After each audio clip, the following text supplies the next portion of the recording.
This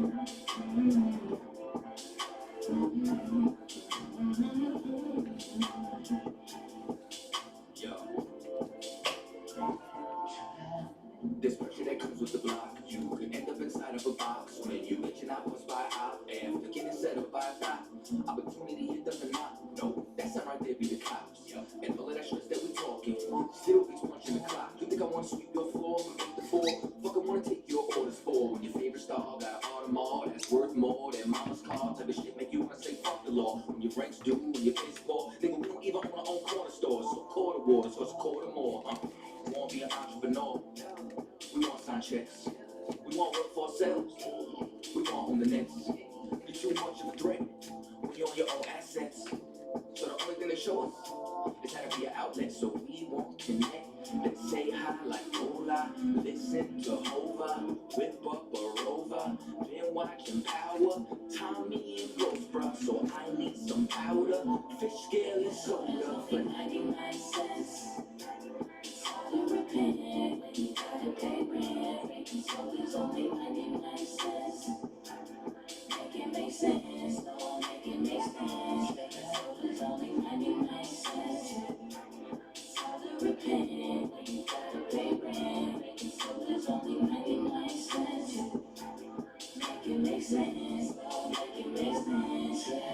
Yeah, money is a motive. Repeat my history, crack cocaine is like the motif. It's plain and simple, way back in my mother hustle. It's in my blood, so I feel like it's time to grind. Just like the times when niggas lie. Hold up, back then was the bad days. Motherfuckers push me halfway, I was a crack baby. Tell me nothing about my mother and the struggle. See, I love it in the struggle, trying to smoke when she hustle. Selling everything in the house, goddamn. She ain't give a damn about stocks, goddamn. So my other brother had a man up, had to take care of us in the piece with 4 kids. I'm going on the way with no clip, no food in the fridge, no support shit. Got food stamps from the neighbors, tile working, there's no favors. Late night, he was shot both days. Over bread is to me, some pay him. Kool-Aid had about 4 flavors. And when time went to cash out, I could lash out. Tony take food stamps. $15 for that kid, fuck all that shit. Then the young nigga noticed that he could be the coldest. Take back what they hold us, whole world on the shoulders. No food in the kitchen but the stove work. $10 in the sack and he points to the back, say, I been a kid that's salty. 99 cents. So repent when you gotta pay rent. Making sodas only 99 cents. Make it make sense, no, make it make sense. Making sodas only 99 cents. So repent when you gotta pay rent. Making sodas only 99 cents. Make it make sense, no, make it make sense. Yeah. So let me get this shit straight. So I gotta go take out loans to go to school, to get a job, just to pay for the loans I took out in the first place. I'm looking at this arm and hammer like I should have a hammer in my arm right goddamn now. Shit ain't make no sense. Lord, make it make sense. Goddamn. Baking soda's only 99 cents. Hey, it's all in the pen. When you gotta pay rent. Baking soda's only 99 cents. Make it make sense, girl. Make it make sense. Baking soda's only 99 cents. I'm not paying. When you gotta pay rent. Baking soda's only 99 cents. Make it make sense, girl. Make it make sense. Yeah.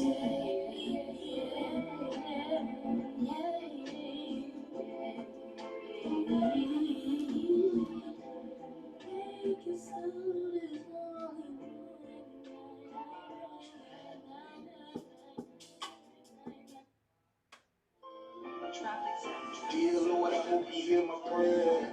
Because we really, really need you down here. From all the pain that we're going through. We know that you're real, so can you fall through? Father, have mercy when we call on you.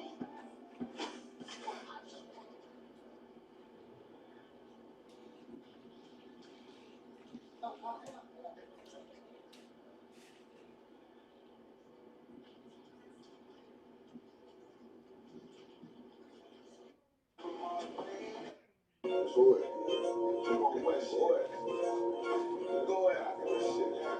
Boy. Look, I keep it loyal to the team. UBK play for kings. Ain't shit sweet. Got soldiers on deck. And my younger than a sweet. There's a whole nother way. Tell them get the fuck over cleats. Ain't one of us here breach. Now come through all black gully jack, man. All them niggas go retreat. Come through all black gully jack, man. All them niggas go retreat. I'm in the field with the cleats. Ain't one of us here breach. Come through all black gully jack, man. All them niggas go retreat. Man, this shit's too easy. I'm on go, but they don't believe it. You know I'm winning with the team. Screaming Vinny, Vinny, Vinny, Beach. And them devils screaming out, bloody murder. I'm about to cover the curve. So on my grind, it's a work. Sorry, all them lies, it ain't working. Niggas weak, say the church. I'm a West nigga, that's for certain. They cross the line, I'm gonna back up, and I'ma hit his ass with his knife. But I come through 300 strong, 144, be a knife. All my niggas weak.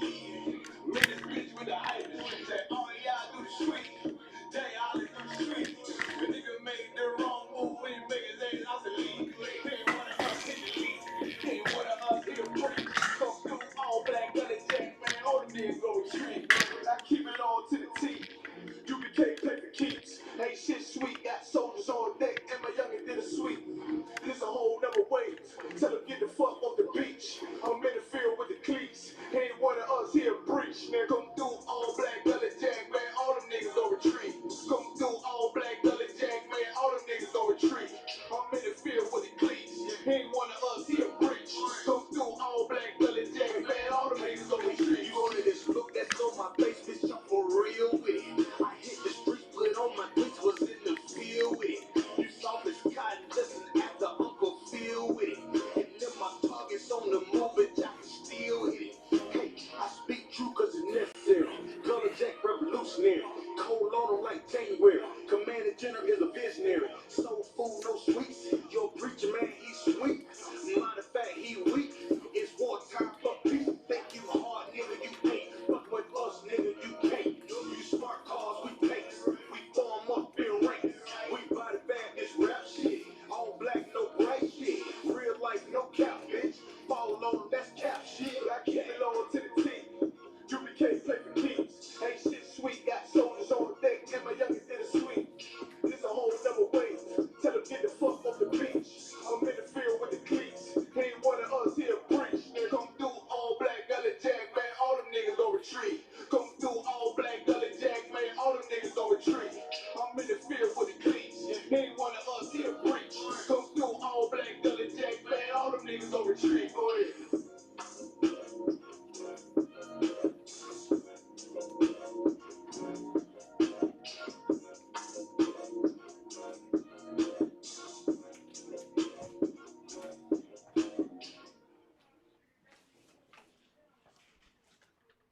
Hey, Shalom, Israel.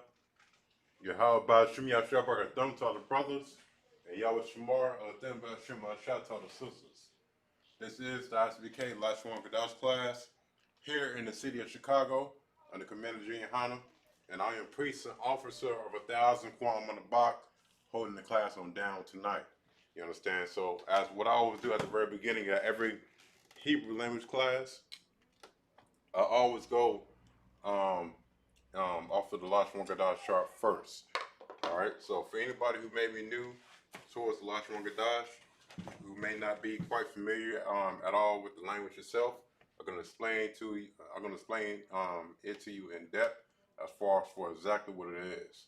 All right. So as you see this chart right here, it says Lashwan Kadash right up here at the top, and it is translated as holy tongue. It's a holy tongue because it is a holy language that the Lord gave to the Blacks, Hispanics, and North American Indians, and as well as the rest of the tribes under the nation of Israel. All right, so that's what Lashwan Kadash means in the Hebrew. It means holy tongue, and this is exactly what it would look like in the ancient Hebrew dialect. And as you see right here, it says read from right to left. So we read and we write everything out from the right hand side to the left. You understand? And the thing is that when we write whatever what we may will want to have be translated from the English towards Hebrew, try not to write it from the left to the right. It's not going to come out right. All right. So that's why our culture as Israelites, we do it from the right to the left. All right.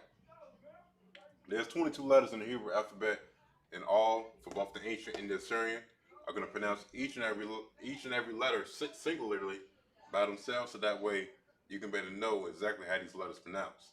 All Alright, so starting from the right hand side, the first letter in the Hebrew alphabet is pronounced as then ba, ga, da, ha, wa, za, kha, ta, ya, ka, la, ma, na, sa, I, pa, taza, kwa, ra, sha, and last but not least, da.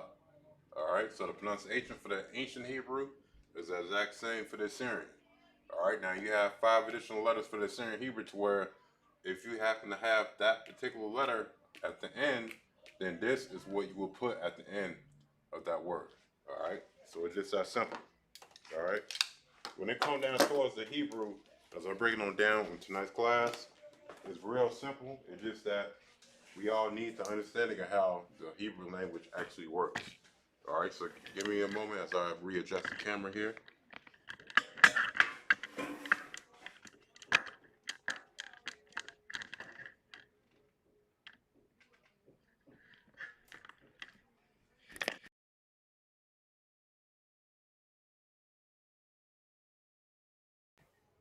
Okay, so there we go.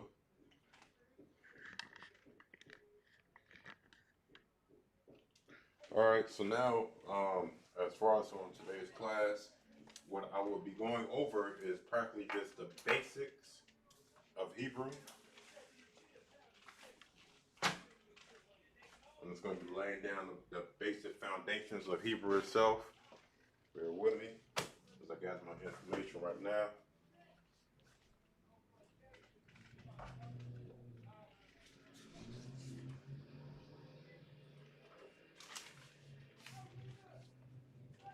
All right, so now when it comes down towards the Hebrew, as far as the Lashon Gadash, a lot of people would like to say um, shalom. You understand? This right here is a correct way of saying peace or hello in the Hebrew because it is a greeting. All right.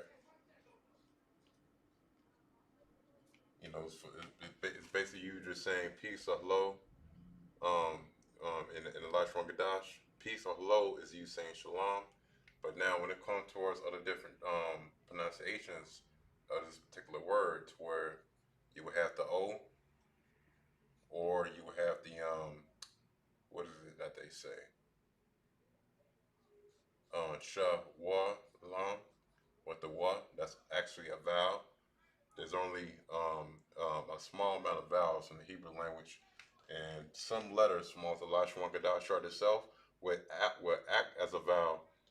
Um, if you allow yourself to be deceived by something like that, you understand? Our oppressor, who is known as the devil according to the Bible, the Jewish synagogue community, they incorporate um, letters from off the Lashon Gadash chart, and they use them as vowels in other different words. That's something that we don't incorporate in the Israelite School of BK because that is not something that our ancestors did when we were speaking the original Hebrew. So one is not a vowel in Shalom. There is no O in Shalom because there is no O pronunciation in the Hebrew itself. All right? So you can cancel Shalom out, you can cancel Shalom out. You understand? It is just only Shalom. All right? So, the thing about it as well, when it comes down to it's the Lord's name with Yahweh in Hebrew, because that is the Lord's name, it is not no Yah, it is not no Elohim. And the reason why is because is that there is no O, E, and U in the Hebrew. There is no Yehuda. You understand? There is no Shalom. There is no Yahweh. All right. There is no E, O, and U in the Hebrew. All right. Bear with me for a moment. Now the thing as it pertains to us, Lashon Gadash, is prepositions. I'm gonna bring out some of these prepositions up in the board right now. I'm gonna write out the majority of them because the thing about understanding the Hebrew language itself is that it's very important that we know all of the prepositions and what it means based on where it's placed in the given word. All right. So give me a moment as I write this up on the board.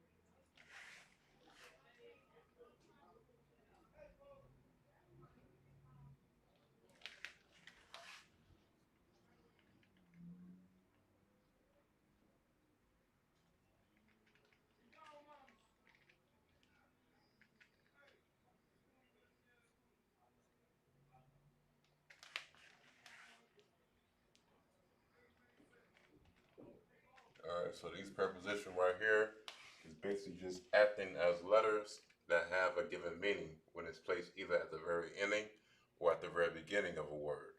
All right.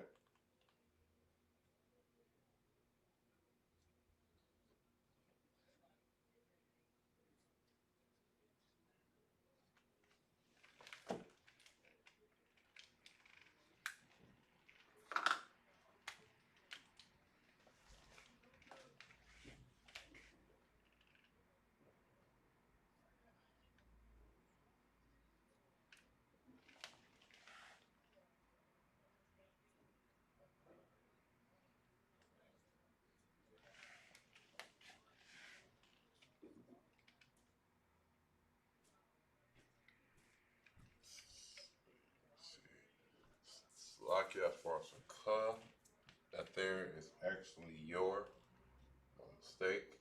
I'm going to try and get this information up as quick as I can possible. Just bear with me. In the meantime, if you watching this class live now, if you have any questions at all, if you need um any breakdown as it pertains towards Elijah Ragadash, now is the time to ask your questions. Ask questions as it pertains towards the scripture. You understand? Because right now is the time for you to start thinking about what you want to ask. All right.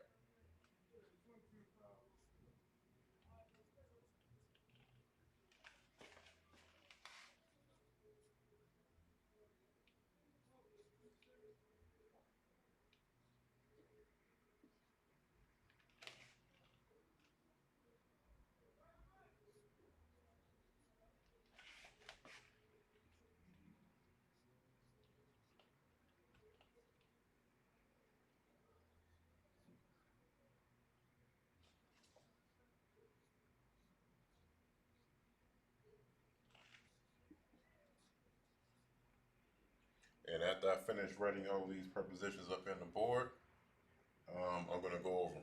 All right.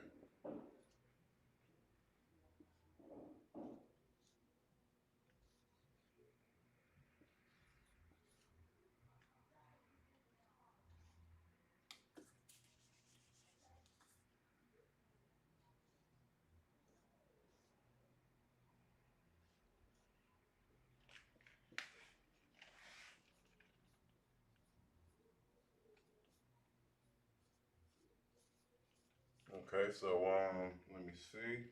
All right. So this is basically just 3/4 of the prepositions that I have. Now I'm gonna write out the rest after this. Now, a preposition is basically just any, as I said, any letter from Orthodox Down chart that would be at the very beginning, which is called a prefix, or at the very ending, which is called a suffix of a word, to where it will mean exactly what you see, what's up on the board. All right. So let's say, for example, if I want to say house, I use this example a lot. House in the Hebrew means, and this is in the ancient Hebrew. I'm writing it out as. It means bayaf. Bayaf in the Hebrew means house. All right, so that's just the original root word, house. Bayaf in the Hebrew. I'm gonna write out its pronunciation. All right, bayaf, house. All right, so now let's tie in a preposition. Let's say his house. All right, so it would be a prefix since it's on this side, but now we know that it is Yah. And as well, the letters on the left hand side is the Assyrian, the letters on the right hand side is the ancient Hebrew. All right, just so you can better know that. All right, so let's just say, for example, his house, and his is a prefix, and it is the letter Yah in the Hebrew. So a prefix would be at the very beginning. All right, or it's like a prefix would be at the very beginning, or at the very end, to where it would say me or mine. All right, so we're gonna add. We're gonna go ahead and add the Yah at the end, to where we're gonna go ahead and say my house instead. All right. So we're gonna say Bayaf Yah, my house. That's how preposition works. When it's either at the very beginning or at the very end, doesn't matter. I could erase Yah right now and change it from my house, and then I could put. Let me see. I can put Hubbayaf. All right, to where I can say the house instead. All right. So it would be Hubbayaf to where it would say the house instead of just Bayaf, which would just be house. You understand? That's how these prepositions work. All right, and it's just as simple as that, because when you read the Tanakh, or when you read the Hebrew Bible, or whatever the case, the blue letter Bible, no matter what format that is primarily written in the Assyrian Hebrew, you always going to be coming across prepositions all the time. You're never going to avoid them. All right. So what I'm going to do is I'm going to keep this up in the board for just a brief moment, and then I'm going to come on back and then write out the rest of the prepositions. And then at the very end, I'm going to show some examples of the majority of these prepositions in which you will come across the most. All right.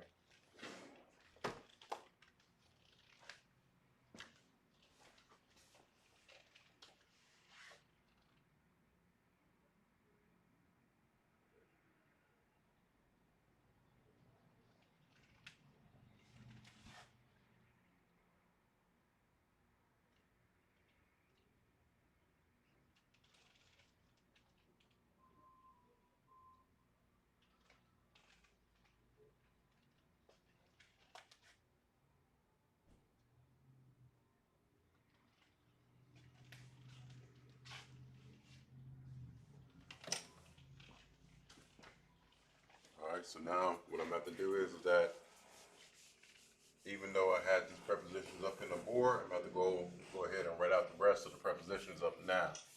All right.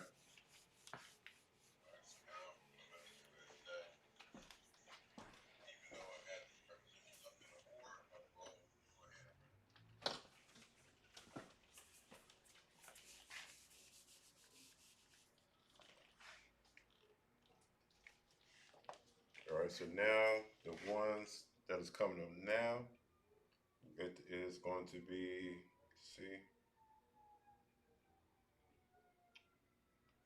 it's going to be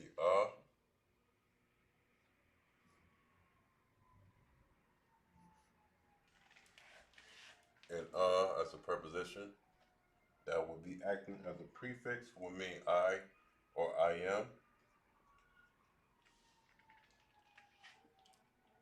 You have sh and the Lashwan Gadash, which mean whom, which, that, or pertaining to. All right. And let me see. I believe I didn't put these two up on the board, but if I did, I'm just going to do it again. But that is da and wa. All right. I can't quite recall if I put them up on the board, but I'm going to put them up on the board one more time if that's the case. If I didn't do it, all right. So we got da, which is do, and then we have wa. Hold up, right there. Erase that, and then we have wa in the Lashon Gadash, which means and. All right. suffix.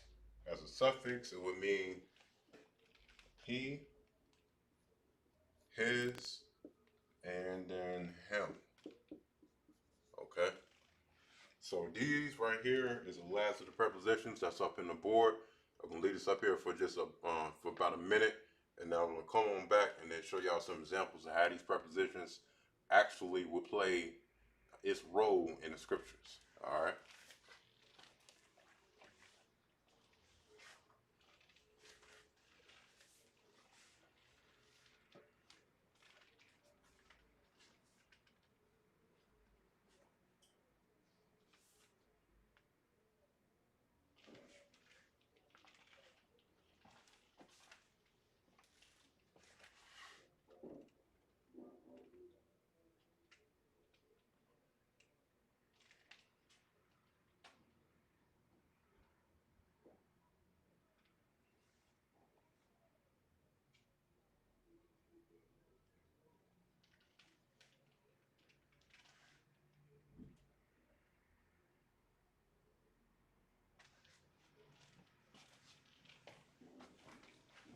All right.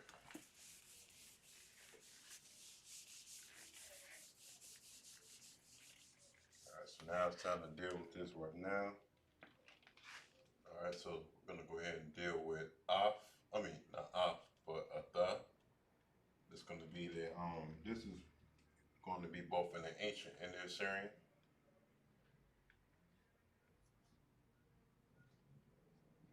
And the thing about the ancient Hebrew itself is that the ancient Hebrew has connectors. The Syrian Hebrew does not have connectors. All right, so always remember that.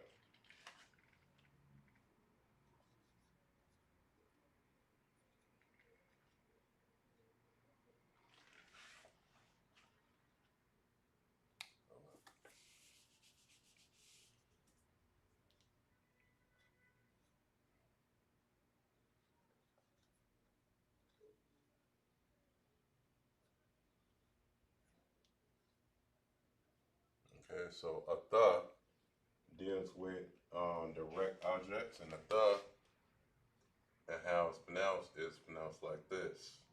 All right, and I'll underline it as syllables so that way you can better understand it.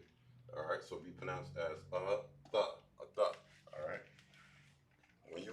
When you familiarize yourself with the Hebrew language, when you get to know the alphabet, every single last letter that is on the chart, and when you start to familiarize and study words in Hebrew, in which you continue to keep reading, then you will start to say words in Hebrew at a much more faster pace because it's going to become much more natural to you. You understand? It's going to become second nature. All right. So instead of some people who would just say the, at some point in given time period, you're gonna say a thought. You understand to where it's gonna be much more quicker. All right, and a thought in the Hebrew means you, which is the main word, thou, thee, or ye. All right, just as its traditional definition. All right.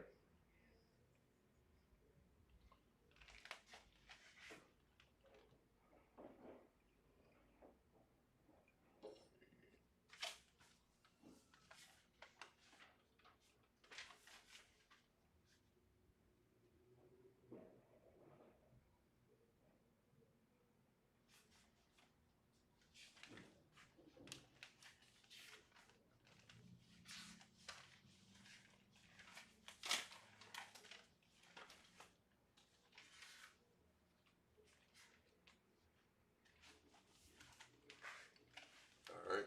So, okay. Now, one preposition I'm gonna bring on up right now.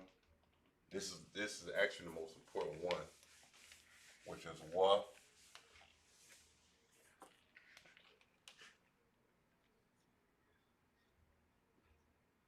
I'm gonna continue on what I did recently a little bit later on in class. But I'm gonna bring this up now.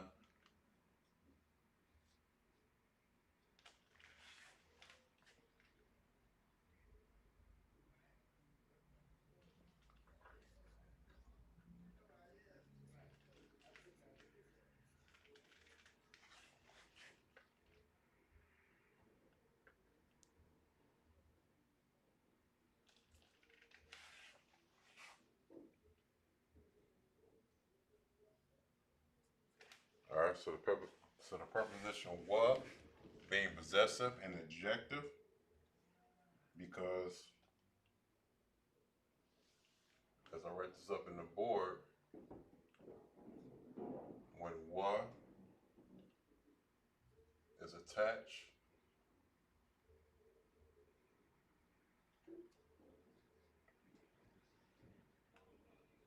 to a noun,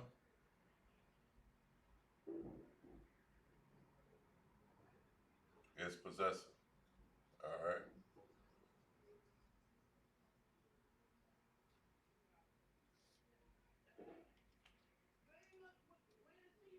And when it's attached to a verb,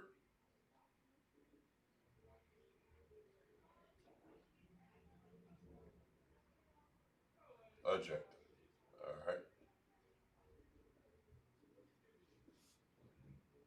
So when wa is at the end, P is going to be for possessive, which should be his. Then O will be adjective, which would mean him. All right. So, for an example, a lot of times you will see this at the very beginning of a sentence in the Hebrew, to where it would say Waya Amar.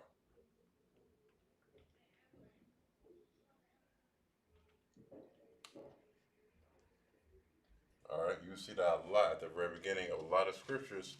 If you study the Hebrew and read the Bible in the Lashon Kodash, to where we'll first start out saying Waya Amar. All right. And William Moore, so breaking on down, wa is a preposition which is acting as a prefix, which means and. So I'm gonna put and right here. And then you also have ya as well, which is acting as a preposition and as a prefix, which means he. So I'm gonna put he right here. And then we have the root word, in which I'm gonna underline right there, which is amar. Amar in the Hebrew means say or said. All right, so in this case, we're going to put said. All right, so it would be and he said. All right, and the light stronger Dutch. And this right here would be,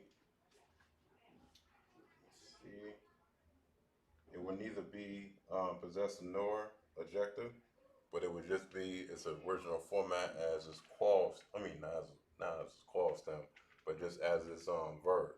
So I'm going to put V right here. Now I'm going to bring up another one, another example. This here is going to be the Yahweh. All right, so we got Yahweh. As I said at the very beginning of today's class, that Yah means house, and wa as a preposition when it's at the end, it could either mean his or him. Now, based off what I just said at the very beginning of class, as far as for house in Hebrew meaning Yah, what is it that this can be able to attribute to? You understand? As far as for this given preposition, as far as for what? Would it be him house or his house? His house would sound much more grammarly correct, which will allow you to be able to have the what at the end in order for it to be his house instead of just him house, which makes no sense. All right. So this right here in Hebrew, as I underline bayaf, which is a root word, and then as I put a line directly underneath the preposition of wa, and then I'm going to write his as to where it would be his house. All right. And his house in the Hebrew that will be pronounced as bayaf wa, and up here this will be Yahweh Amar. All right. And this one here will be P for possessor. You understand? Because that is a possessive phrase. The Yahweh. All right.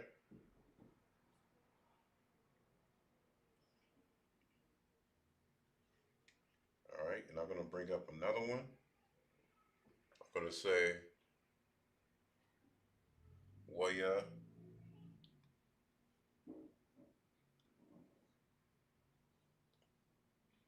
Lakamawa. Waya Lakamawa. And I'm going to write this out as well as far as for how it's pronounced so that way no one gets confused.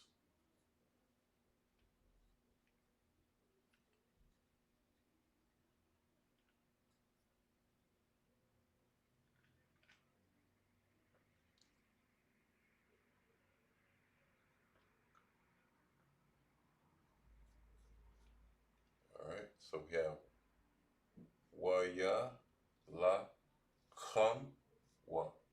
All right, Waya La Kumwa. All right, that's how it's pronounced. All right, and in the Hebrew, um, actually before I say what it means, we're gonna break down its prepositions.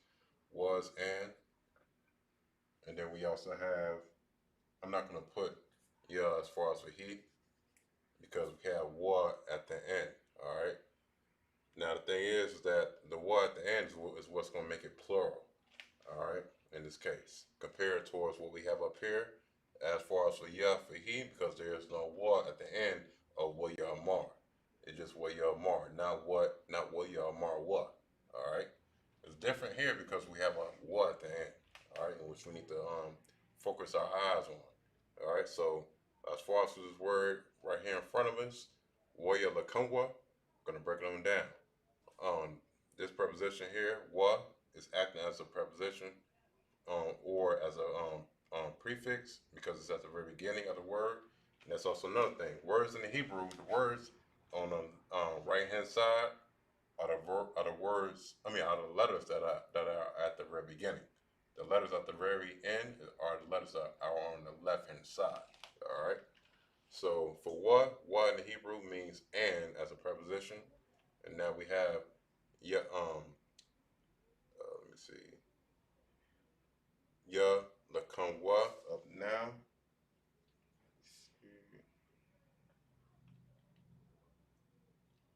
Look, lakam in the Hebrew means fight.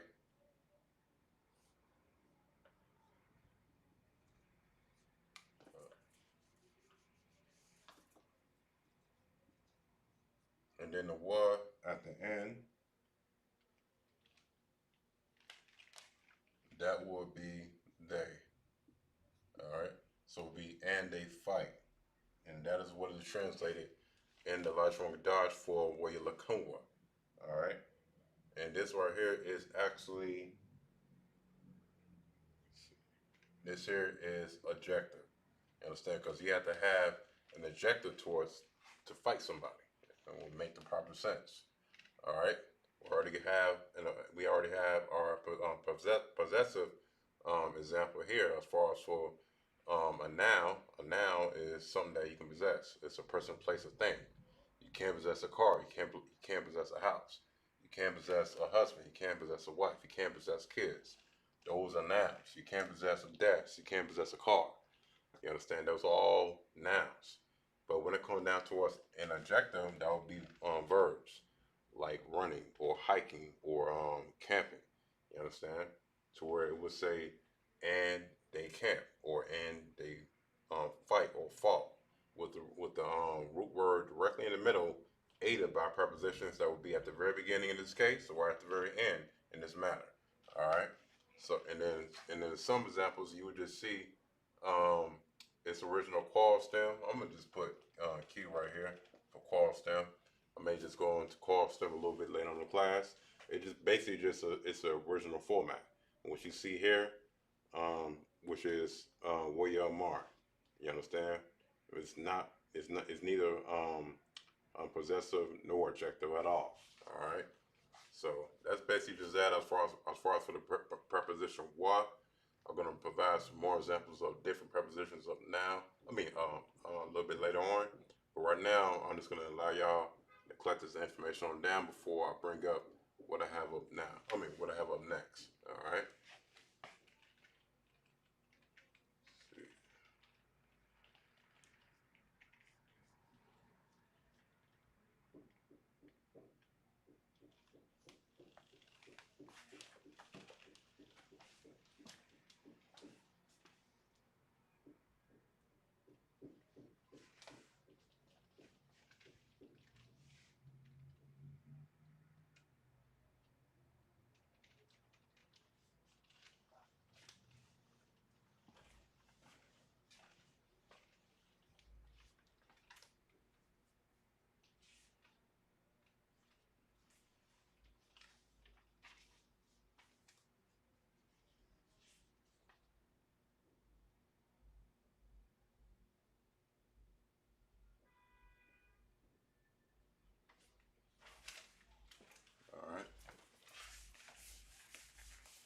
I'm not gonna dive into necessarily every preposition, but just some prepositions to where you can be able to get the concept of how prepositions actually work in the Hebrew. All right.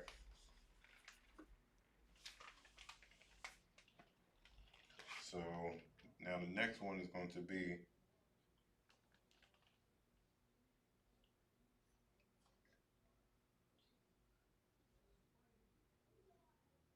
all right. So this one right here is akia in the Hebrew.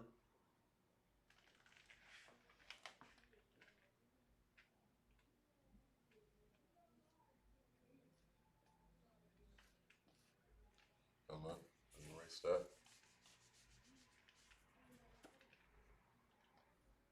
All right. So this is pronounced as akia. Now, as I said recently, that in the Syrian Hebrew there are no connectors, but in the ancient Hebrew there are connectors. This the Syrian Hebrew, that's where you don't see no connectors. All right, which means that these two letters here, the and the th, are connected, which is why I underline both the and half a ka together. All right, when you have two letters that are connected together, not the whole entire pronunciation of one letter from off the chart needs to be in place. All right. So as far as for the ya at the end, you see the ya right here. So this right here would be pronounced as akya. And akya in the Hebrew, it means, as I put the dash directly underneath ya, because ya is a preposition in this word here, which means mine when it's when it's acting as a suffix. Ak is a root word. Ak in the Hebrew means brother. All right, so it'd be my brother. Simple as that. All right. I'm going to bring up another word up now. In this case,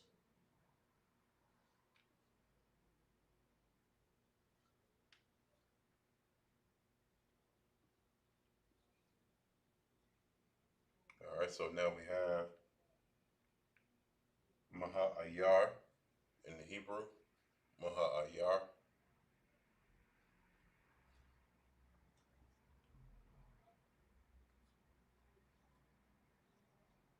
So we have maha ayar and lashwan dash.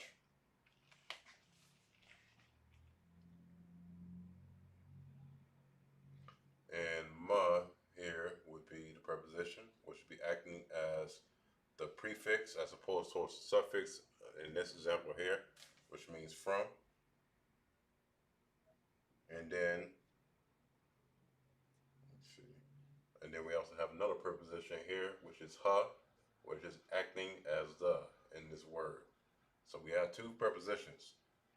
Both are prefixes, which are at the very beginning of the word. Ma is from, ha is the, and then the root word here is ayar. Ayar in the Hebrew means city. All right. So that's what ayar means in Lashon Kadash. It means city. All right, and then as well, a little bit later on in class, I'm going to show how you can make words plural and how things go about that from that direction. All right. So maha ayar in the Hebrew means from the city. All right.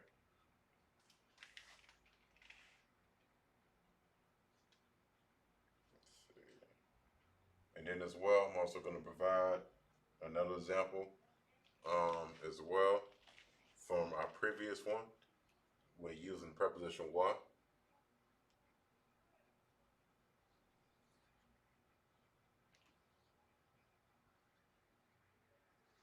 We're going to say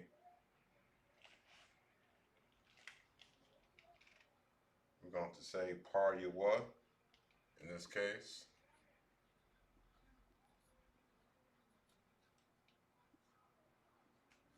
All right, so we got par wa,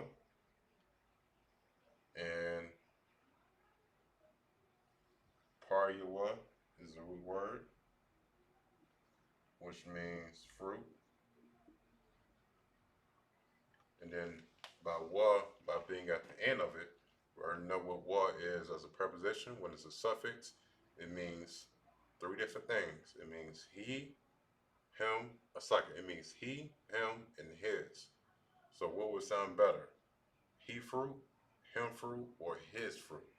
His fruit. So that's what we're going to put. And this right here will be possessive in the same manner as according if you will see it in the scriptures as well. All right. So this is basically just the whole entire synopsis of how prepositions work. I already provided the prepositions at the very beginning of the class and what they look like. If you haven't seen it at the very end of class, when this is over, you can better go back and watch it at the very beginning. You understand? It's gonna be posted. It's gonna be posted up on Facebook and YouTube for you to go back and gain this knowledge and this information. As far as for the Lashwan Gadash goes, as far as for our culture as Israelites, how we go about speaking and writing out our own language. You understand? So I'm gonna keep this up in the board, and then what I'm gonna do is that I'm gonna come on back and then bring out what I said recently as far as for making words plural in the Hebrew. All right.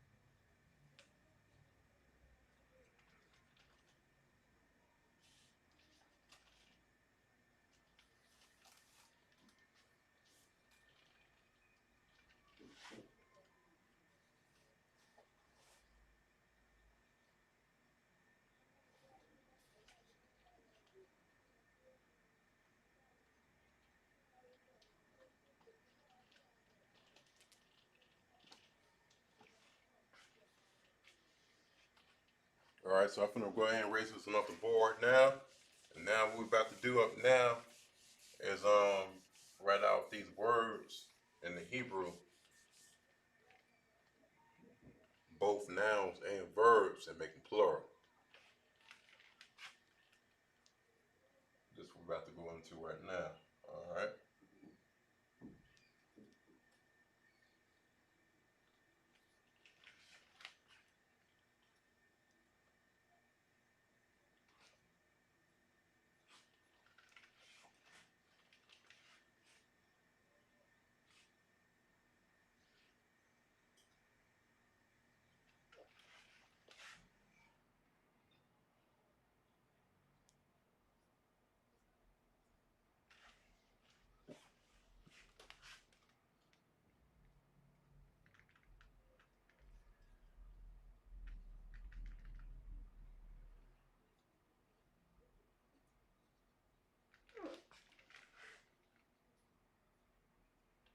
All right. So plural endings will have a ma at the end for masculine nouns.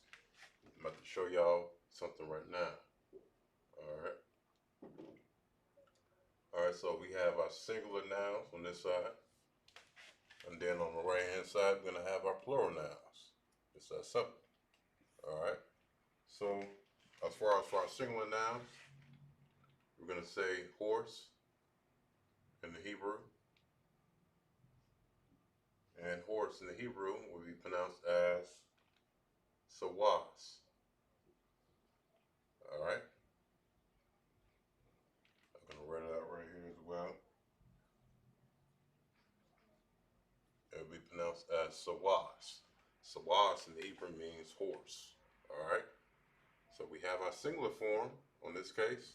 Now, if you want to go ahead and make it from horse towards horses, then what we need to do, what I've written up here at the top, put a ma at the end of the masculine noun.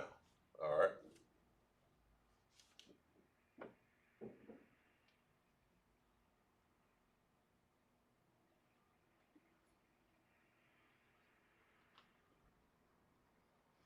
All right. So it would be sawas yum. All right. Actually, I forgot to put the ya right here. My mistake. That's yum. And let me put that right there as a regular underneath it as well. So that would be sawas yum. So it changes it from horse towards horses. All right. And that's exactly how that works, just like that. All right. So instead of sawas, it would be sawas yum, which would be a three-syllable word in this manner. All right. So that'll be for that. The next word now will be tree, and this right here is for nouns, not for verbs. As far as for adding yum at the end of words that are nouns in the Hebrew to make them plural. All right. So now we have tree, which is aitaza in the Hebrew. So we have our singular form of tree. Now we're going to make it plural and say trees instead of tree. All right.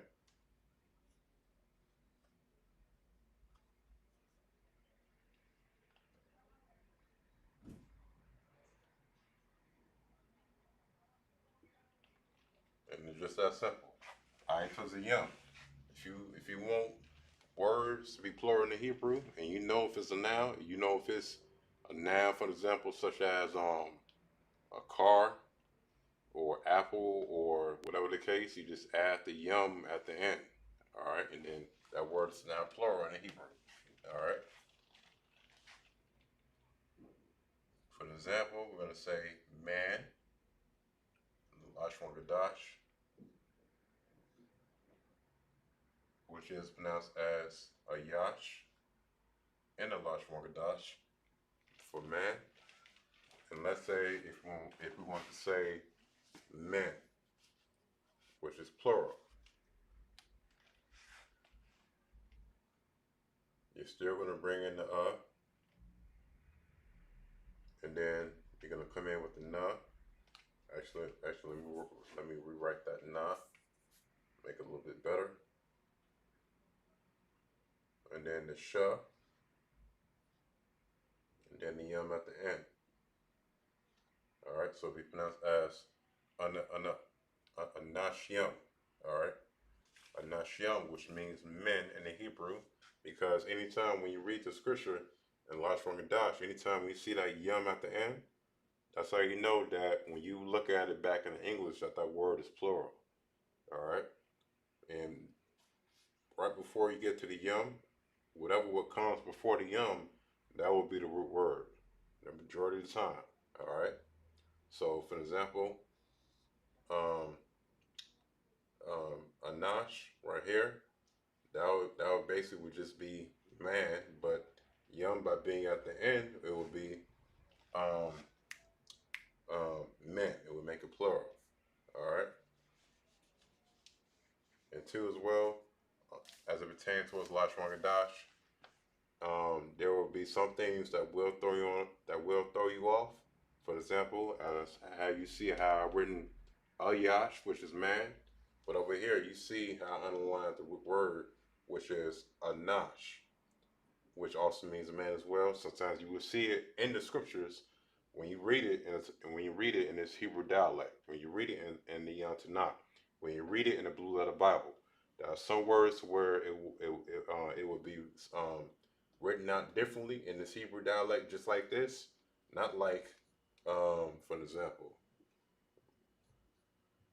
not like this in Lashon Gadash or in the English, you understand? But written out in the Hebrew itself, just like that, you understand? There would be very few points where it would have the same meaning, but it would be written out differently. You understand? Don't let that surprise you. You understand? Because it will still mean the same thing. All right. I just want to throw that on out there. But anytime we see yum at the end of a word, that's always, and I mean always, meaning that word is plural. You understand? From its original singular format, such as man, tree, or horse in this case. All right, so when you have yum at the end of a noun, that noun is always plural, and by saying men, trees, horses, houses, you understand? Anytime we have an es at the end of a word, that's a noun, and that's what makes it plural. In the Hebrew, you know that's plural whenever when you see the yum at the end. You understand? The yum. All right. So always remember that.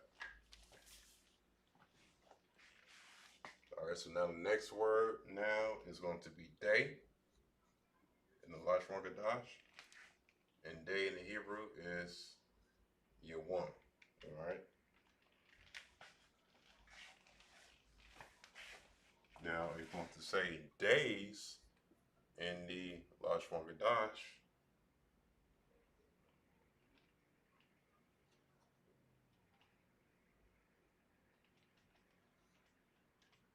then it would be then it would be pronounced as yum and yum. All right. Yum and yum in the Hebrew will be pronounced as days, which makes it plural from day. All right. So that's how you make nouns plural and Lashwan Gadash, and by adding simply the yum at the very end of it. All right. So for these examples here, which I've written up here on the board, I'm gonna just keep this up here so that way, if you would like to write this information on down, screenshot it, whatever the case, I'm gonna go ahead and give out some time to collect this heavy information on down. All right.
Okay. So what I have written up on the board as I read it, a few masculine nouns have plural endings in waf, which is the ending normally used for feminine plurals. All right, so I'm about to show y'all exactly what I mean right now. So we have our singular nouns on this side, and now we're gonna have and put our plural nouns over here on the right hand side. So for an example, we have masculine nouns. All right, what are some examples of masculine nouns? Masculine nouns would be father. And then again, remember what a noun is: a person, place, a thing. Can you possess a father? Can you have a father? Yes, you can. Father's a noun. All right. Can you possess your own place? Can you possess land? Can you possess a place in general? Yes, you can, because a place is a noun. Same thing with a voice. Same thing with a name. All right. So these are our masculine nouns. All right. So a few masculine nouns have plural endings in waf, meaning that waf will be at the end of these words in Hebrew, which is the ending normally used for feminine plurals. All right, so you won't normally will see um, waf at the end of masculine nouns as much as you do with a lot of feminine plural nouns. All right. So for father in the large form dash, it is abba, and if we want to go ahead and make a plural from father to fathers, then all what we need to do is just add the waf at the end based off what I've written up there on the board.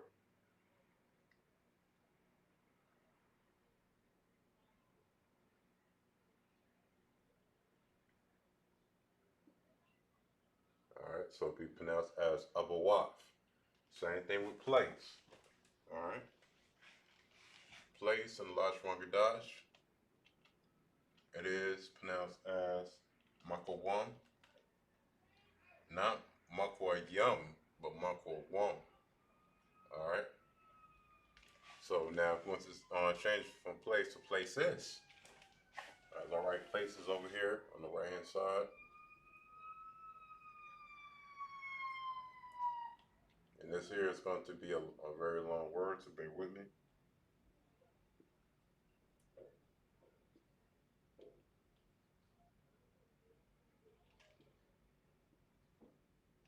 All right, so now we have ma kwawam waf, all right, which means places. All right, that waf is at the end, just like how it is up here for fathers. Now for voice, voice in the Hebrew is pronounced as kowal. All right, so we have kowal.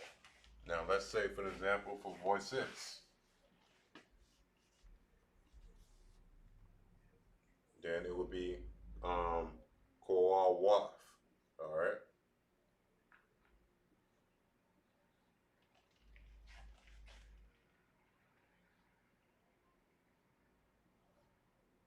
All right, so we have kowal waf. When waf is at the end of a masculine noun, it is that ending that is normally used for feminine plurals. So a lot of feminine plural nouns, which you may see in the scriptures, it's always going to have the waf at the end. You understand? But the thing is, when this phrase is saying, is that you rarely would see it with masculine nouns. It's just like that. All right. So let's do name. So name, Lashon Gadash, is one of the most common words in Hebrew, which is sham. So now we're going to make it plural. I'm not saying from name to names, all right? That's what we're going to go ahead and do right now.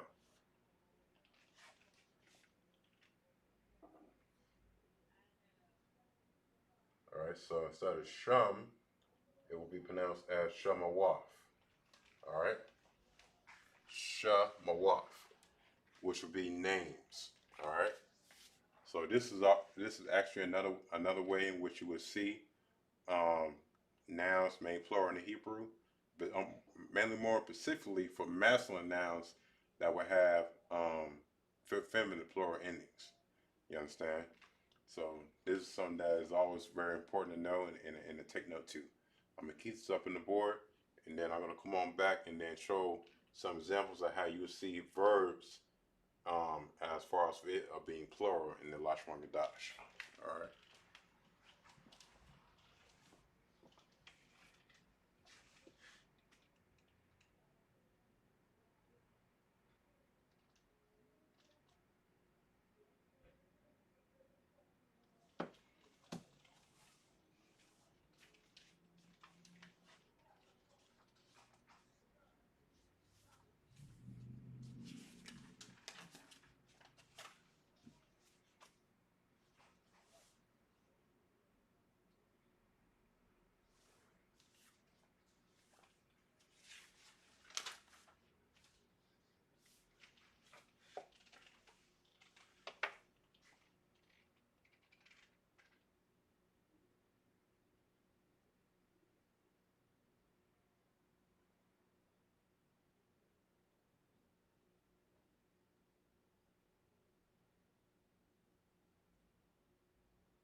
the thing is about now and today's time and as well, and what you would see in the Tanakh as well,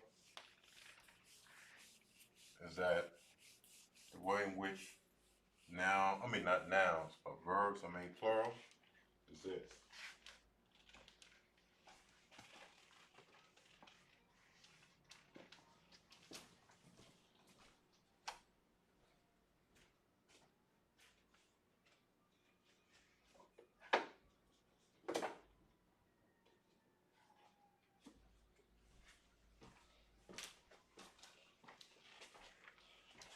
Alright, so what I'm about to do up now is I'm going to put up some verbs up in the board. Just a few, not too much.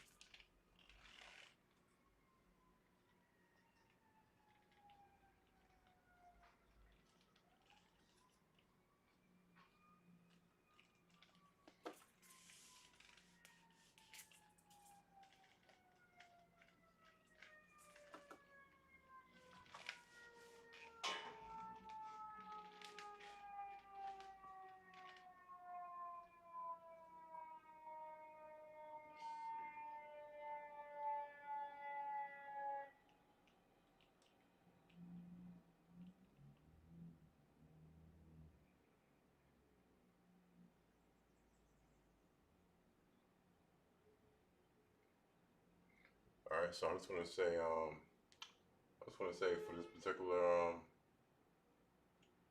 word,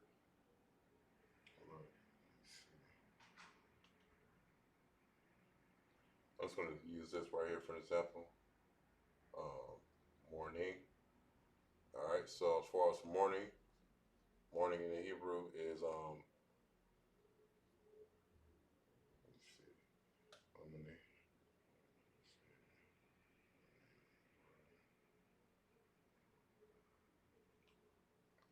Morning in the Hebrew is pronounced as bakor.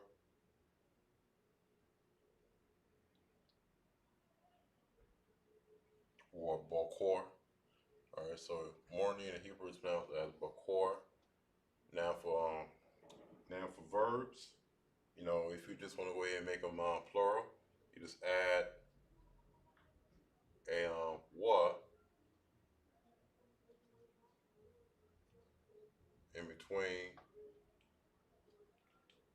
the first and second letter. Alright, so it will be right in between the ba and the core.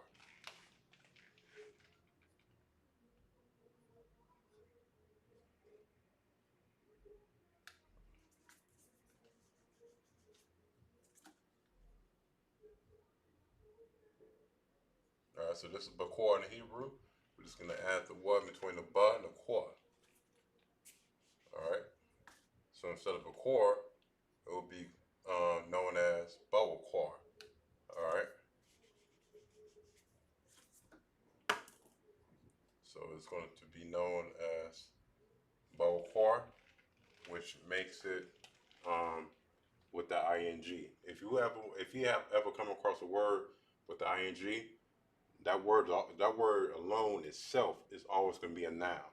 All right, and let me write that up as well, because ing words are verbs, verb words. All right. And the way you make them plural is by adding the wa in between the first and second letter in the Hebrew. All right. So that's how you make them plural. You understand? And this is just the perfect example right here as far as for ba wa kor. You understand? Which is morning in the Hebrew. All right.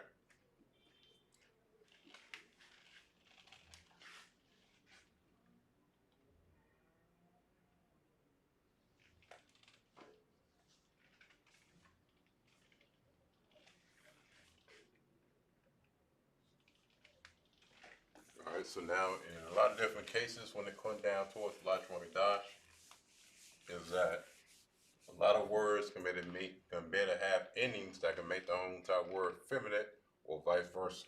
All right.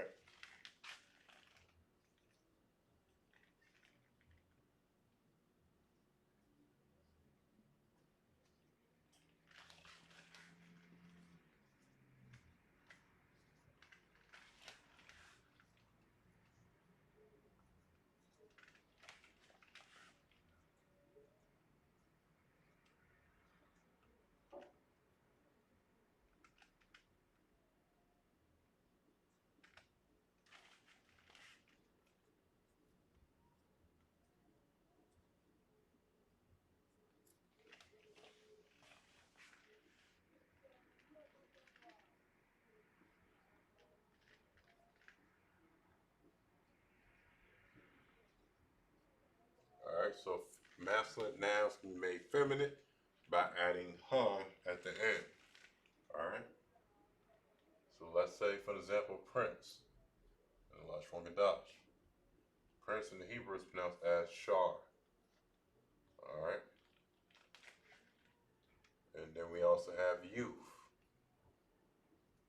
which is also another masculine noun. And then we also have prophet, which is also another masculine noun. All right. Youth in the Hebrew is Na'ar.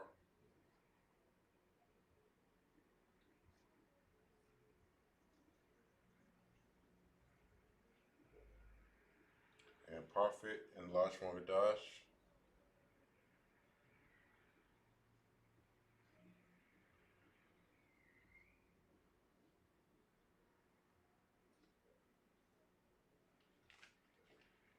is pronounced as Nabai Ya'ah. Now the way to make these plural, and which you will see a lot in the Hebrew text, is that sometimes they will have the ha at the end, which is a feminine character, which is a feminine preposition, nonetheless. All right, and this is also how you make masculine nouns into feminine nouns. All right, so you have prince, the princesses. You have lad or youth, which will be made into maiden. And then you have prophet into prophetess. So you're basically just making masculine words into feminine words, and you're going to see how they transpire and how they would look like when we translate them. All right.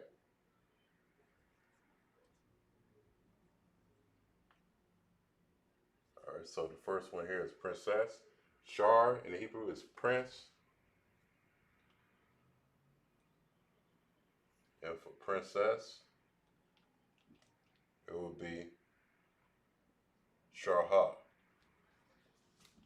It's like not Sharha, Shara. All right. Shara in the Hebrew is princess. All right. Now for youth slash now for youth slash lad, because lad is a young boy and the Lash Wangadash, in case if you didn't know. So now for lad, which is pronounced as Na'ar in the Hebrew, it's like not Na'ar, Na'ira in the Lash Wangadash, it would be for maiden, all right, which is a young lady.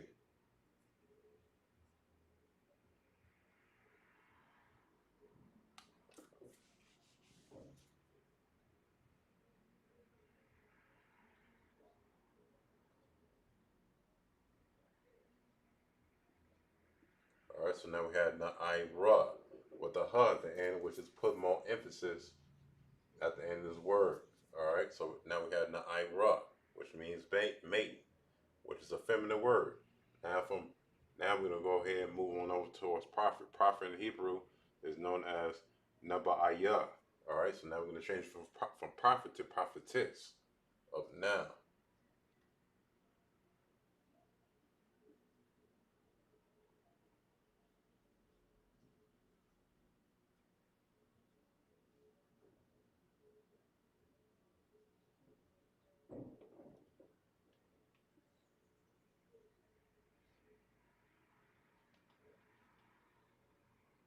All right, so now for prophetess we have Naba Ya'ah. All right, Naba Ya'ah, which is known as prophetess.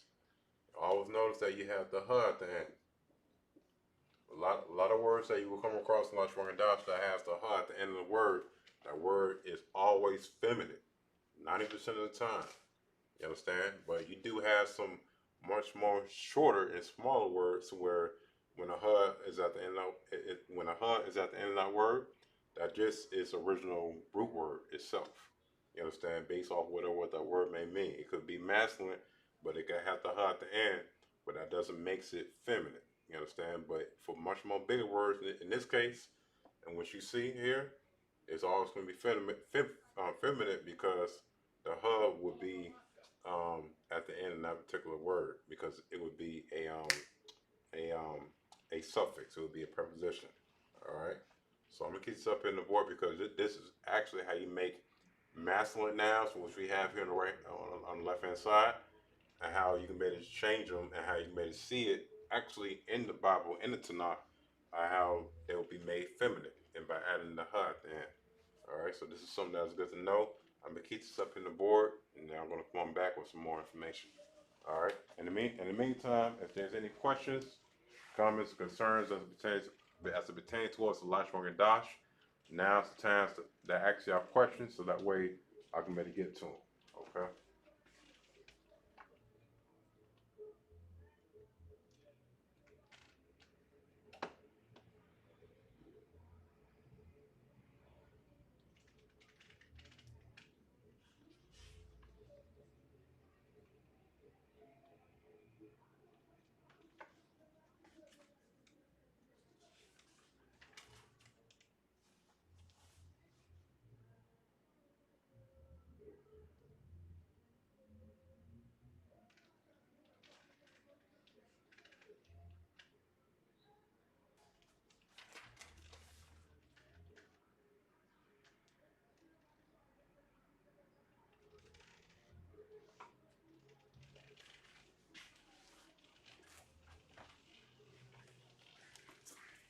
Okay. So as I erase this information off the board now.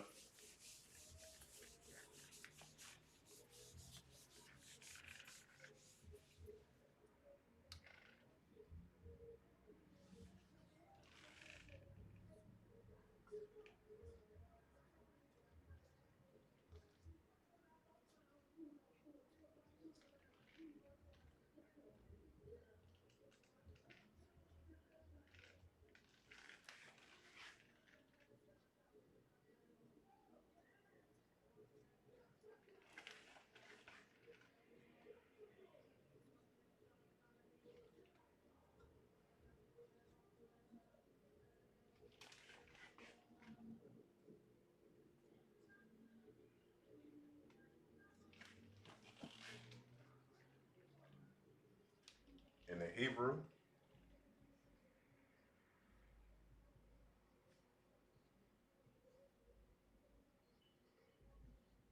it is going to be pronounced as Thawarah. All right. And a lot of times you see this at the very cover of the Tanakh. This is what it will say, the Ra, which means law or instructions, because the Bible itself is all about laws, ordinances, and statutes. You understand? Which is our culture as Israelites to follow because this is our heritage. All right. So the Ra in the Hebrew means law and instruction, and it has the Ha at the end. The Ha at the end is what makes these nouns feminine. All right. So always remember that. All right. Anytime we have a ha at the end of a noun, that noun is always feminine. All right. So I'm gonna keep this up in the board, and I'll be right back.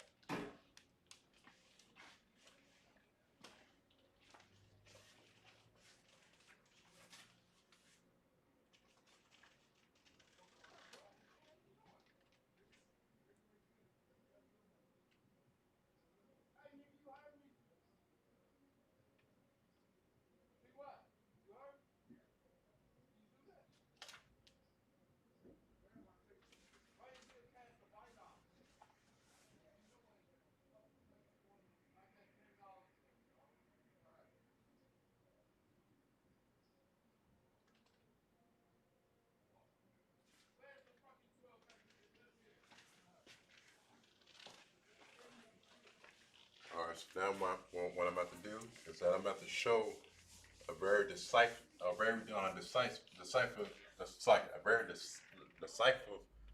example of how you can be able to know and see the difference between both a masculine and a feminine noun. All right, and this right here is going to be very simple. All right.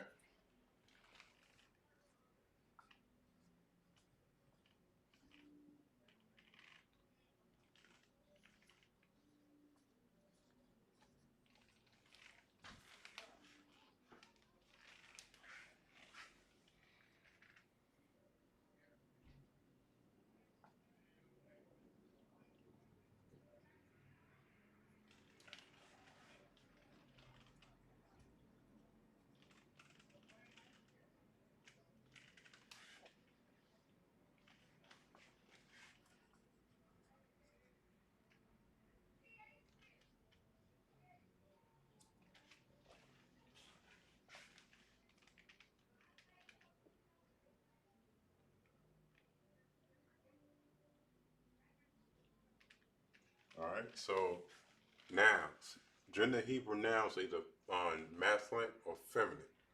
All right. And what I'm going to do is that in parentheses, I'm going to say these nouns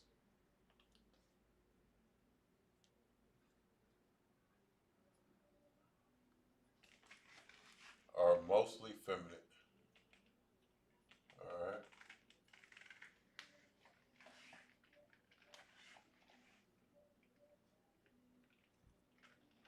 All right. So these nouns are mostly feminine. So we're going to say mother in the Hebrew.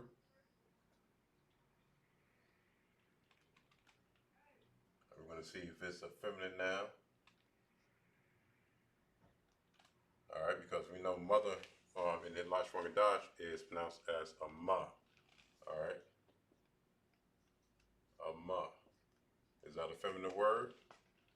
It may sound feminine because a mother is a woman. She's effeminate, yes, but when it actually comes towards the dialect of the letters, it's not feminine because it doesn't have a h there. All right, and it also doesn't mean that it's masculine either. All right, and on that category. All right. So now we also have Bath. Bath in Hebrew means daughter.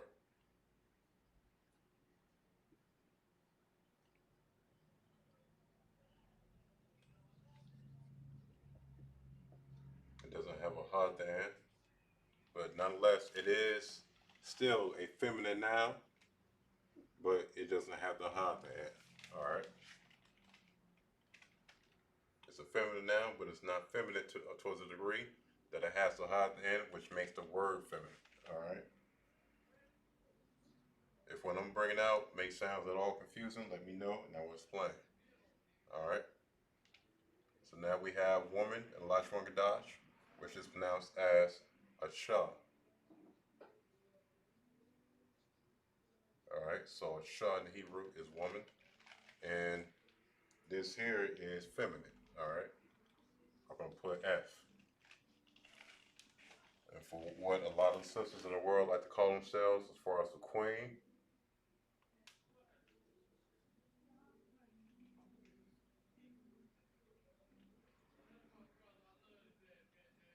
we have Malakah.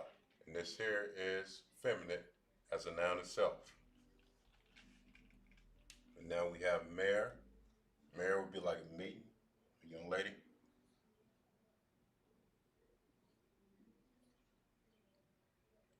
Which would be pronounced as uh, Sawasa, which is also another feminine um, noun as well because it has a hard thing. So far we have 3 and 2 that aren't. All right, because these nouns are mostly feminine. All right, so the thing about when it comes towards nouns, when it has hard at the end, it's always going to be feminine, and the way in which you know that it's not, and that it's masculine is when it doesn't. All right, so it's just simple as that. All right, and then as well as far as when it comes down towards making Vers plural and Lash Wangadash. You understand? You always add the one between the first and second letter, and that's basically just that. You understand? This is the ISBK Lash Wangadash class.